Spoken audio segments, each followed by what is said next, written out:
Hey guys, make sure to stay until the end. We'll explain about common mistake people make when replacing fuses and relays that can end up you spending quite a bit of money on diagnostics tools, parts that you may not need. Make sure to stay until the end.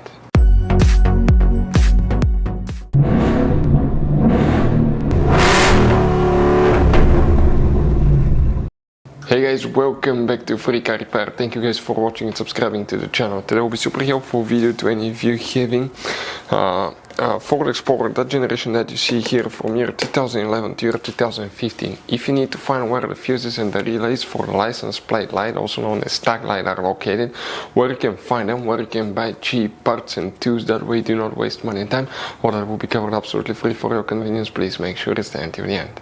So before we start, let us tell you guys a little bit about us. Every single car we get here at the garage, we try to make at least 200 to 300 free repair videos.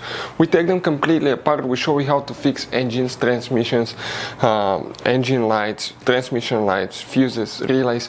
Why we do all that, guys? Because our mission in the shop is to save you as much money as we can. All we need in return, please subscribe to the channel, like the video, that way we can keep making these free videos. By the way, check out our YouTube channels. We have, guys, more than 15,000 free repair videos that can save you thousands of dollars in future repairs. So let's go ahead and start on it now. So guys, where you can expect to find the fuse and the relay for license plate light, also known as tag light, on that generation Ford Explorer right here. Now guys, what we need to do first, we will be working in a fuse box that's a little bit hidden. We need to open the driver door, we need to come under the dash, in the footwell compartment on the driver's side, and here behind the parking brake panel on the left side, up in the dash on the very left, you will see a black cover like this one. Press these two tabs, pull the cover out, you will find a fuse box with a layout like this one here. Before we continue, let's explain quickly why it's always a good idea to test fuses and relays.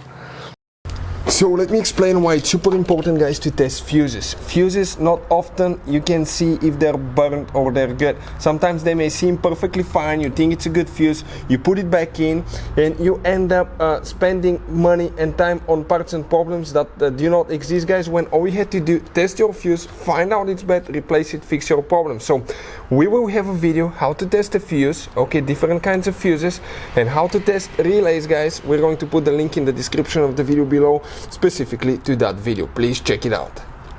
So which fuse you need to check now? We'll talk about relay in a little bit. Let's zoom in. This is the top row of fuses. This is, guys, fuse 1 through 19 right here. This is 1 through 18, 19 through 29 here, 30 through 39, and if you come right here, this is fuse 48, but after that is fuse number 40. That's the fuse, guys, that you will need to check. That's the main fuse that you need to check. Now relay, you don't have a relay, practically the only thing you need to check is a fuse for the tag light. So guys, by the way, you have all kinds of different fuses, relays, circuit breakers, and check under the hood. It's even more complicated, guys. And even you have some special fuses, okay, like this one right here.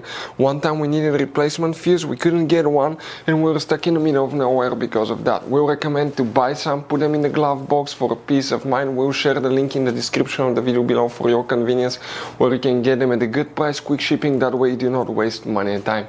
Thank you guys for watching, and see you next time.